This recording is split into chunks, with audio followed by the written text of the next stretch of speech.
Welcome back to Reconnect and Fire, and today I want to talk to you about the 3 things that you need to start bringing back into your life from childhood and why. I'm Jo. I'm a wealth and abundance mentor for female founders, and I help women learn to trust themselves again, shift those beliefs, but most of all, allow the abundance and wealth to come back into their life.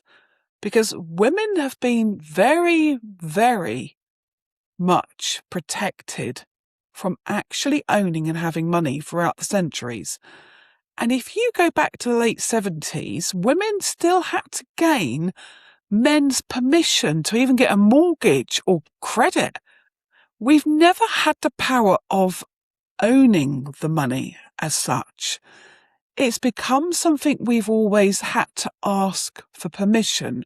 We've always had to seek, and we've had to feel less than ourselves sometimes in asking for it, rather than being in control and being the one that's got the money. So you wonder why now businesswomen struggle to show up fully. They're not asking for what they want. Because if they did and they had the confidence and they had that self-trust, they wouldn't hesitate. But more and more times I speak to clients, and if I ask them this one simple question, and it goes back to childhood, to start to realise who they truly were, why receiving it isn't easy for them to ask for their worth or raise their prices in their business, or simply just ask for a sale. And I know this myself because it kept me back for years. It felt icky. And you're doing everything in the business, but you're just leaving out the most important one. And that was asking for what you're worth. But if you don't trust yourself, if you don't believe that you're worth what you're charging, that energy is going to be reciprocated by the client who would know. And the belief isn't there, because when you buy from a client, when you purchase, you're 9 times out of 10 buying from the person. You're not even buying the product. You're believing how they're making you feel. So there's a definite reason we need to start going back to childhood and looking at more things that you enjoy doing, looking at the fun things that you used to do without expectation, without creating a need for anything. What did you love doing as a child? Truly ask yourself. Go back to the times that you felt free. You didn't have responsibility. You were just being. You were just finding time to be. There wasn't anything else needed apart from you having some fun. And if you can reenact those things today, you're going to start to lighten up and start to receive in a more natural flowing way. If you're constantly fighting, pushing, hustling, and leaning into that masculine energy in desperation for clients or more money, what do you think the energy you're giving out is? It's not appealing. You know you can pick it up. You know damn well how awkward that feels when you bump into people that they're just desperately trying to sell you. You run. You know that energy. Even though they might be saying, no, I'm not, but you can pick it up. Well, that's what you give out the minute you're not relaxing and you're not stepping back and just seeing it as a service you've got to offer. You're offering them value, immense value. So if you don't believe in yourself and you don't understand what your beliefs are that are running your show, that are bringing you closer or further away from what it is that you're desiring, but bring back some of that joy. Go back. Now, I'll give you an example. Mine can just be out in nature, walking around the fields, feeding the ducks, going to the beach, the simple things in life. But the minute I go there, I'm helping my nervous system reset. I'm taking away fear, anxiety, worry. So when I come back and I'm ready to work, I'm not so much in a need anymore. I'm more in a free-flowing at ease state. So I'm not giving out this energy of desperation or need, because everybody would say they need more money. But truly, or do you want more money? Need's one of the lowest frequencies. And often if we need something, we are simply pushing it further away. You need to be in a want state and I know it's coming to a certain. That would be an ideal. But it's hard. Women in business is hard. You're up and down. You never know what the next roller coaster is going to be. All you're trying to do is fight through each day sometimes. And that's how it can feel. Struggling to find clients or struggling to express and get across your message, struggling to even get out on social media sometimes, struggling to just speak about your business in front of friends or family, because there's still this limitation of, there's still this need to ask permission. And that comes back from history, where we all, as women, majority, always had to ask for money from their husbands. They had to ask permission to spend. And you still see it today. A woman will say, oh, I've got to ask my husband, because she's still in programs with beliefs and programs that aren't hers. Because there's a wealthy woman in a business, she is not going to be asking anybody else but herself. And she will only empower herself to continue that. But if you hear messages from people saying, oh, I need to follow up, I need to ask somebody else, it's simply they are running the program. They need to believe that somebody else is responsible and they don't hold and believe in their power enough at that moment. And that's what I do. I help change that.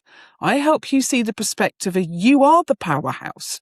You are the creator, and you are the one that is destined for that money, for that new client, for that wealth, for that abundance, whatever it is you're after.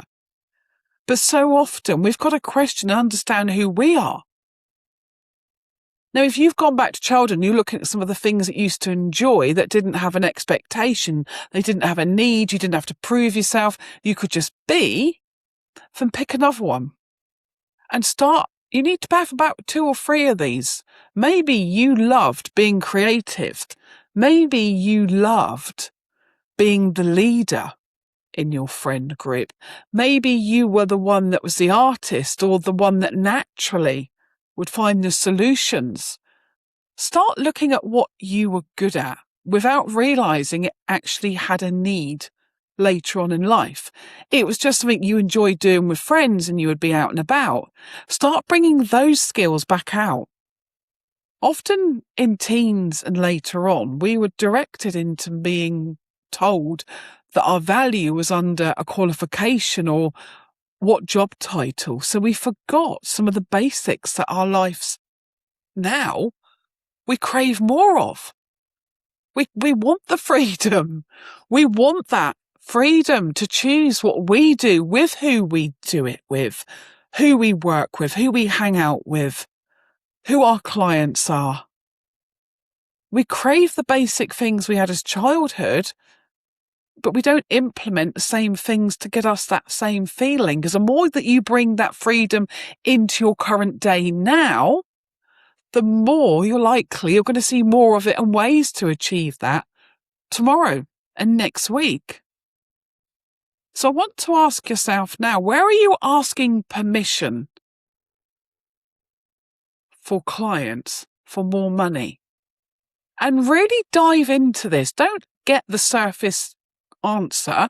Keep digging, keep asking why and why until you get to that core belief. Most of the time, clients come when you are in a more relaxed state, you are in a state of gratitude. You're not in that needy, desperate energy. You're confident to express what you do. You show up as the version of you that's achieved your goals because you know your worth. You know how valuable your work is. And so you don't actually have to sell it. You've just got to show up and be the person that you truly are. You're not putting on the mask. You're not trying to hide behind anything. You're just expressing who you are. That's the confident seller.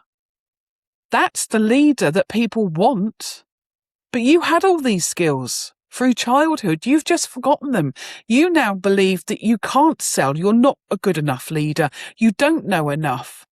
And that's utter rubbish. It's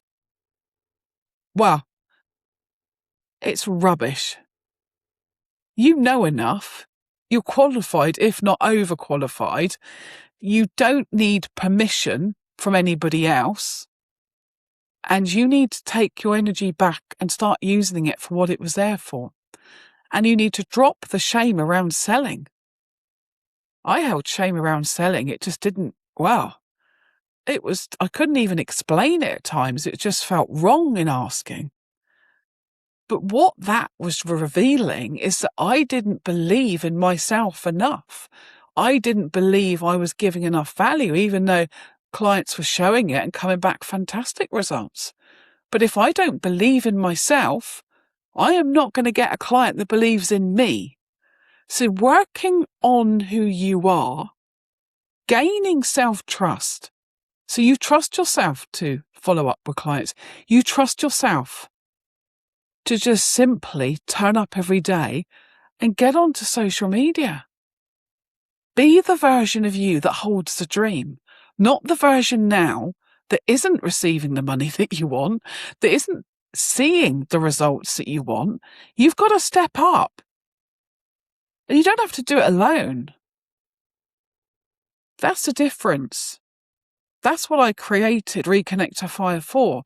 It's for women who want to empower themselves, that want to trust their own decisions. They don't want to be seeking everybody else's advice all the time. They want to feel confident in who they are. They want to show up as the best version, and they want to stand in that energy of knowing they're enough as they are now. That's the difference. Because when you stand in that confident self-love, self-trusting energy, that version of you that knows she's enough, guess what? The world is going to give it to you back. It's going to reflect it back. You're going to see opportunities that you know that you match, that bring you the bigger opportunities. You're going to be now frequency aligned to the people that can bring you the next level, that can give you the new ideas, that can be as creative and dynamic as you wish them to be. But if you don't believe you can, you won't. You know this because that's where you are at the moment. And there's no shame in that. There's nothing wrong in that. Because they are just conditions and beliefs and stories we hold in our mind. And as we know, our subconscious mind is running 95% of your behaviours and actions every day. And it's powerful. You're not going to override it just by simply consciously saying a few affirmations. It doesn't happen like that. Because you'll go back to that old pattern. You'll step back into the version of you that feels confident being comfortable, that doesn't have to show up, that doesn't have to be seen or rejected or criticised or mocked. Now, something I was told the other day, and I truly now get this, and I've heard it for years, that Instagram and TikTok, they say, do not use unless it's for business only. Get rid of your friends and family. And I was like, maybe not. But now I get it. The reason being is because of your family and friends watching, you are unconsciously afraid to show up as you would do if you knew that people weren't aware of you. Now, I want you to think about that. If you knew your direct friends and family weren't tuning in, mocking, judging, criticising, or not even making comments, because when you notice that your friends don't make comments, you start belittling yourself and knocking your own confidence, thinking you're not good enough. So if you removed all of those out the way and you use social media for exactly what it is, your business, showing up daily, then guess what? You'd have a different outcome. I can promise that.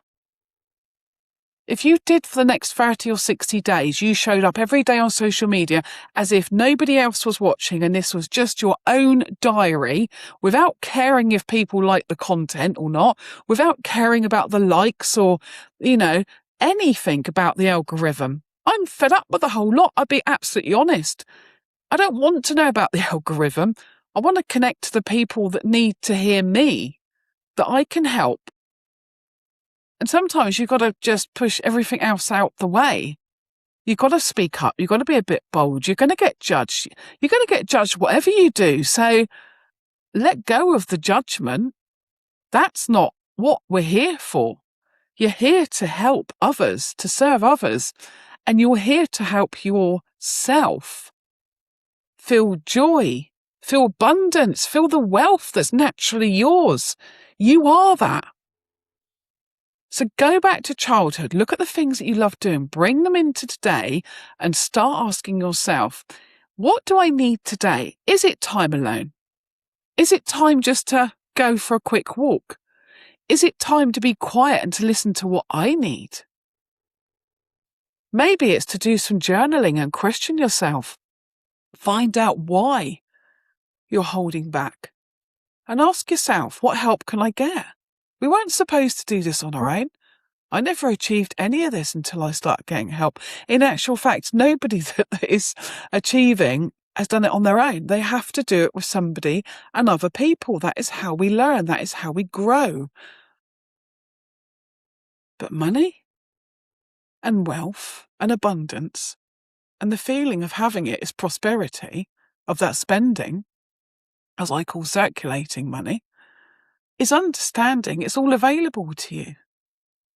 And you and your beliefs, and they weren't necessarily your fault in any way, because women have been given circumstances, beliefs to say they don't deserve or they don't feel confident in asking permission for money. And that is what keeps women from leading. We got told at the Global Women Summit last week, and there was like 600 women and a lot of very top investors there, that still in this world, but particularly this country, that still only 1 to 2% of female women will investors actually invest in. Now, if that isn't telling you how weak women are appearing of holding money, when it doesn't have to be that way. It's just a belief that you hold, and several probably, that you still have, that give you the perspective and vision that you're not worthy of more. If you've removed those, guess what happens? You can see a whole new perspective, and you'll see the opportunities, and you'll see the ideas, you'll see the solutions. You'll feel empowered, you'll feel capable, you'll feel more confident to take the next step. But if you don't trust that decision, you're going to sit back and be comfortable for the rest of your life. And if that's where you want to be, but you won't. You're sat here watching this. So that's not the person you want to be, is it? So step back down and start questioning why. Whose permission do you have to ask? And if you could let go of it today, where would you stand up and be your full self? The most confident version of you. The one that believed her voice mattered, that she was held, heard, and she was seen fully for who she truly is. Because you are that magnificent one. So say it in the mirror. Do the mirror work. Do whatever it is that you need to do to shift that identity. If you need help, this is exactly what I teach in Reconnect Her Fire. It's a women's group program we do weekly, and we get through and find out and discover exactly what beliefs. We get into the identity of the version of you that already holds your dreams and desires, and we start implementing weekly what it is you need, and you will get there. If you want to know more details, comment FIRE and I'll send you.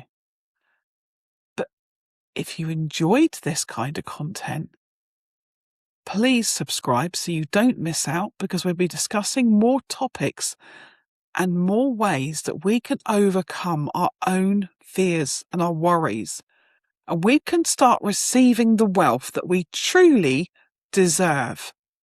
So until next week, with love and gratitude.